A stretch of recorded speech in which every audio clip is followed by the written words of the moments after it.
love keeps lifting me, your love keeps lifting me, lifting me high. She's really proud of us, everyone's take part in this, to raise us fund. Let's go, come on.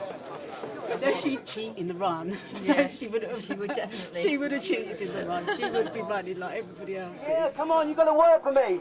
Jog out, we're going to do a 3 count backwards. Let Lou in here, are you ready? If Karen here, she should be delighted and outstanding by the outturn of everybody and support and the type of people that's here trying to help the cause. Jog it out, let's go, come on. Get yourself working. We are not going anywhere till I hear you people. We're really pleased that everybody's come out again this year to support us. This is our second run. 5, 4, 3, 2, 1.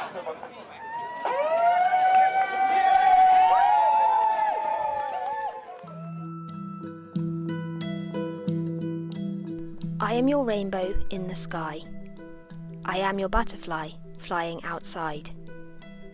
I am your sunshine, your moonlight at night. I am your star that's shining bright. I am your wind and I am your rain. Please don't be sad, for I'm not in pain. Although you can't see me, I'm always there. Please don't miss me. I haven't gone anywhere.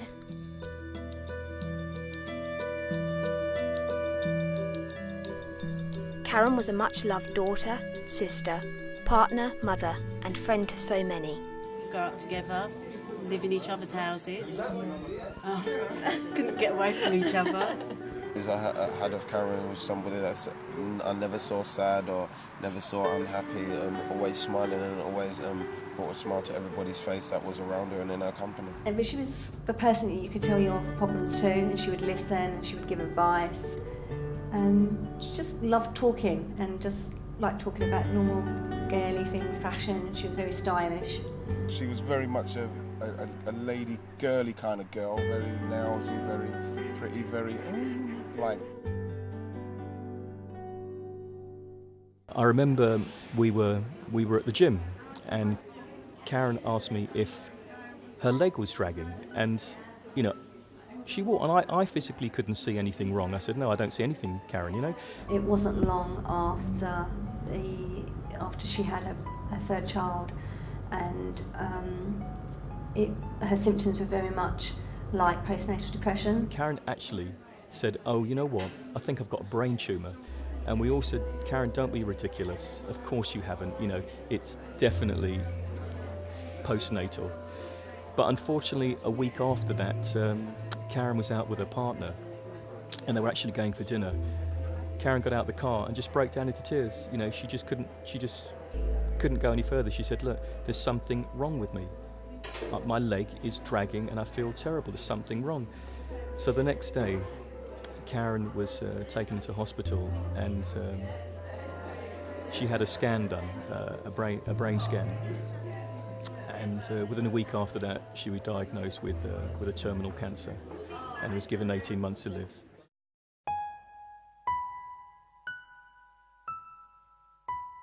Karen wanted to fight the cancer as she was a strong-willed woman, and while going through possible treatment, she made an effort to spend valuable time with her family and friends so that she could take her mind off cancer. It wasn't all depressing and horrible, far from it, and that was the great thing about Karen. Even in the hospital, in the final weeks, she was still cracking jokes and, saying stuff to make us laugh. I remember on my birthday, she insisted on coming out that night. So we went and collected her from the hospital and we took her out for a meal. And she looked lovely, she had a wig on, she had a new dress on, and she really did make an effort for me because it was my special birthday. And we had a really nice night that night as well.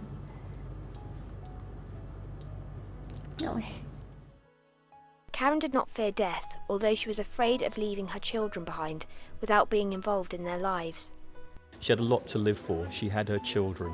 She had a graduation of her son, the wedding of her daughter, the growing up of a little girl. She just wasn't ready to kind of let all those things go. But unfortunately, cancer never gave her that option.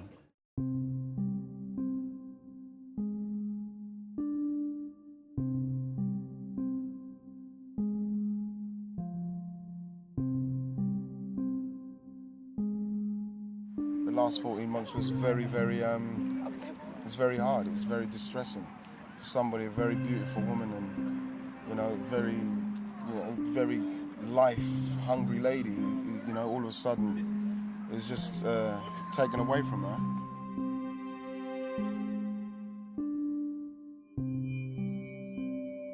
Really miss her a lot, so yeah. Karen was given 18 months to live, but only survived 14 months.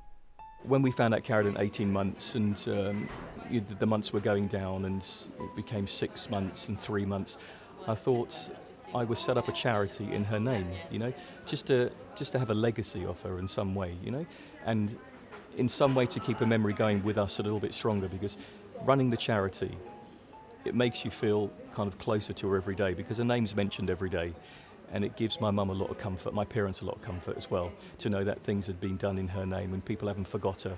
The charity helps people remember this young woman that lost her life to cancer and how important it is to raise awareness of cancer, raise funds for cancer, and to help a lot of people in Karen's name. So the idea came to me, I discussed it with Karen, and Karen thought it was a great idea. The KAREN Trust was set up in October 2009, and their mission was to help terminally ill cancer patients live out their last days in peace. The actual mission of the KAREN Trust is to help people with terminal cancer.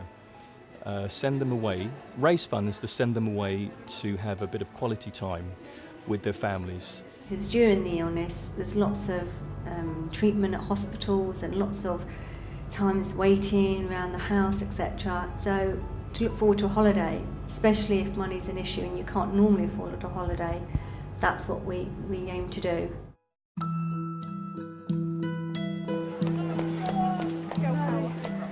Fantastic.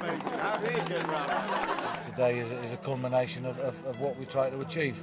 This is the second year of the run, and we've raised a lot of money, and it's a really good charitable organisation, and I'm really pleased to be part of it. We're always looking for volunteers and things like that to help within the trust.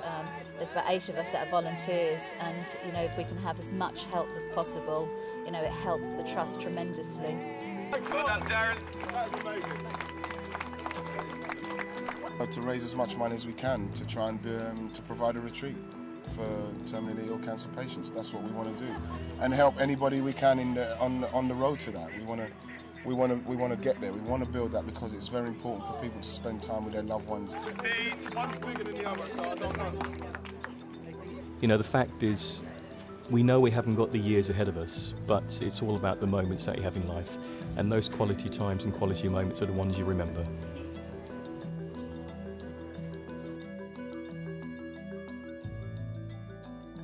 Karen will continue to live forever through her legacy of compassion in the form of the KAREN Trust.